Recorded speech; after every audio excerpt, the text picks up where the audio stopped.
یا ایھا الذین آمنوا کتب علیکم القصاص فی القتلی، اہل ایمان تم پر لازم کر دیا گیا ہے مقتولوں کا بدلہ لینا۔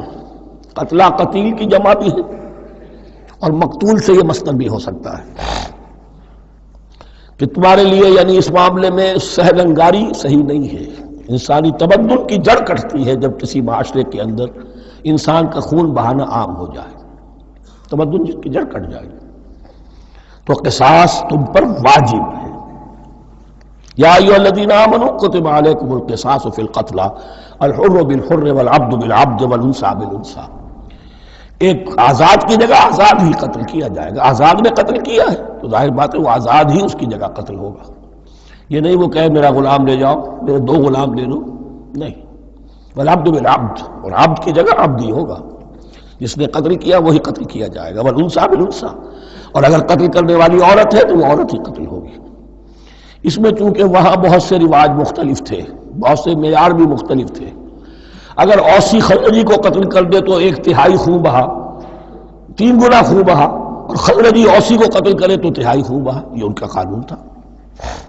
اسی طرح یہ کہ آزاد میں اور غلام میں فرق تھا، لیکن ہماری شریعت میں اگرچہ یہ طویل بڑا مضمون ہے اور اس میں کافی فقہا کے اقوال ہیں مختلف، لیکن امام ابو حنیفہ رحمۃ اللہ علیہ کا قول یہی ہے کہ تمام مسلمان آپس میں کفو ہیں، برابر ہیں، لہذا یہاں کوئی فرق نہیں کیا جائے گا قتل کے مقدمات میں۔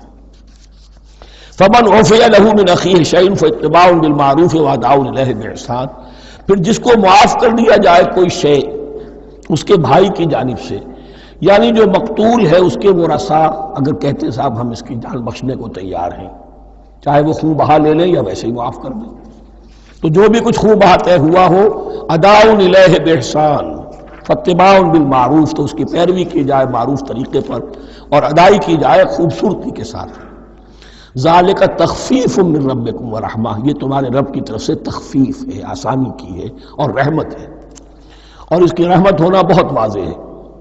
اگر یہ شکل نہ ہو تو پھر قتل در قتل کا سلسلہ جو ہے وہ جاری رہتا ہے، لیکن اگر یہ ہو گیا کہ قاتل کو لا کے سامنے کھڑا کر دیا، لو بھائی اب تمہارے ہاتھ میں اس کی جان ہے، چاہو تو یہ قتل کر دیا جائے گا، چاہو احسان کرنا چاہو بخشنا چاہو ویسے ہی بخش دو، چاہو تو خون بہا لے لو۔ اس سے کیا ہوگا کہ وہ دشمنیوں کا جو دائرہ ہے وہ پھر سمٹ جاتا ہے، بڑھتا نہیں۔ اس میں بڑی رحمت ہے اللہ کی طرف سے۔ قانون جو ہے اسلام میں قتل کا، اس میں مدعی ریاست نہیں ہوتی۔ آج کل ہمارے ہاں غلطی یہ ہے، مدعی ریاست بن جاتی ہے۔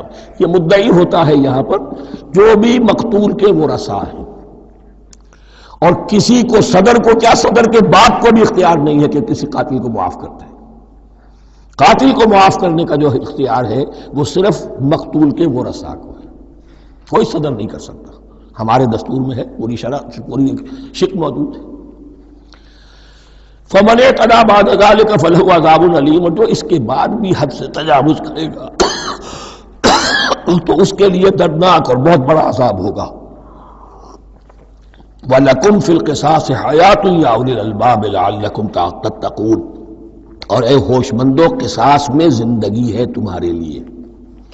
ایک روحانی تصور ہے معاف کر دینا اچھا ہے، اسلام بھی کہتا ہے ان تعفوا وتصفحوا وتغفروا فإن اللہ غفور رحیم، لیکن قتل کے مقدمات میں سہل انگاری جو ہے وہ اچھی نہیں ہے، پیروی شدت کے ساتھ ہونی چاہیے تاکہ اس سے آگے قتل کا سلسلہ بند ہو۔ وَلَكُمْ فِي الْقِصَاصِ حَيَاةٌ يَا أُولِي الْأَلْبَابِ لَعَلَّكُمْ تَتَّقُونَ، تاکہ تم بچ سکو۔